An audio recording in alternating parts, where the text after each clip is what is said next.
Bonjour. Aujourd'hui, nous allons parler de la reconnaissance territoriale. Pourquoi et comment faire un hommage à la Terre et aux peuples autochtones. Alors, pour commencer, pourquoi faire une reconnaissance territoriale? Ça sert à quoi? Bon, ça démontre notre respect envers les peuples autochtones. Ça crée aussi les relations saines et réciproques avec les communautés autochtones. Ça fait quand même partie du processus de réconciliation et c'est un bon premier pas. Ça crée aussi une sensibilisation des séquelles du colonialisme, ainsi que les pensionnats, et ça crée une certaine responsabilité envers la Terre. Où, quand et comment faire un hommage? C'est toujours une bonne idée à l'ouverture d'un événement, d'une assemblée ou d'une réunion. C'est toujours fourni par l'hôte de l'événement et non par un invité. Toujours en fonction de l'endroit de l'événement. Donc, par exemple, je suis présentement sur le territoire du traité numéro 7 à Calgary, qui est aussi nommé Mohkinstsis. Il faut aussi, d'ailleurs, apprendre la bonne prononciation des noms. Ça prend un peu de temps, mais il y a toujours une façon d'apprendre la prononciation de ces noms. Et on peut le personnaliser selon le besoin.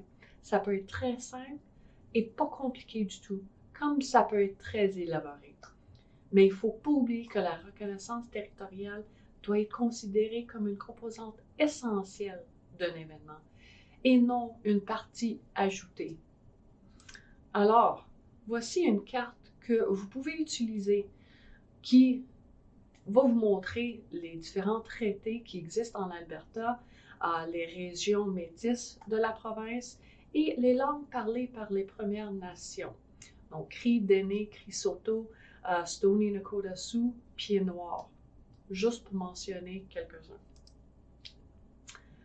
Et lorsqu'on parle de la Terre, on parle des traités numérotés des Premières Nations, des régions, des peuples métis, et une reconnaissance que la Terre ne nous appartient pas, que nous sommes visiteurs sur les terres ancestrales des Premières Nations, des Métis et des Inuits.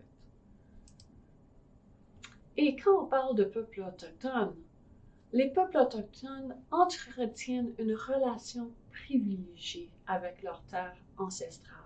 C'est très important dans leur relation. C'est une perception holistique de l'environnement. L'esprit et la matière sont sur un même pied d'égalité. Donc, ça ne veut pas dire que les êtres humains sont supérieurs à la Terre. Ce sont des endroits où les communautés se réunissaient il y a très longtemps. Donc, il y a beaucoup d'historique ici. Et il y a un lien important entre l'identité autochtone et le territoire. Alors, voici quelques étapes pour formuler votre propre hommage. Et je vous conseille fortement de formuler votre propre hommage. Vous pouvez être inspiré par d'autres reconnaissances territoriales, mais quand ça vient de nous, c'est personnel et c'est important. Donc, il faut identifier le ou les territoires autochtones où vous vous trouvez, expliciter la façon dont vous vous situez par rapport à ce territoire et aux peuples autochtones qui l'habitent, et déterminer les intentions et les motivations qui sous-tendent votre hommage. Présenter en quoi les droits des peuples autochtones sont liés au contexte, donc quelques enjeux spécifiques. Alors, ça peut être très long et élaboré ou ça peut être très simple. Aussi simple que de dire « ces terres où je réside ne m'appartiennent pas, alors je dois mon respect envers la terre et les peuples autochtones qui ont foulé ces terres depuis très longtemps. » Alors, je vous remercie encore une fois. Si vous avez des questions ou un besoin d'accompagnement, n'hésitez pas à me contacter ou d'aller voir le site du consortium et notre site Valoriser l'esprit. Sur ce, bonne journée.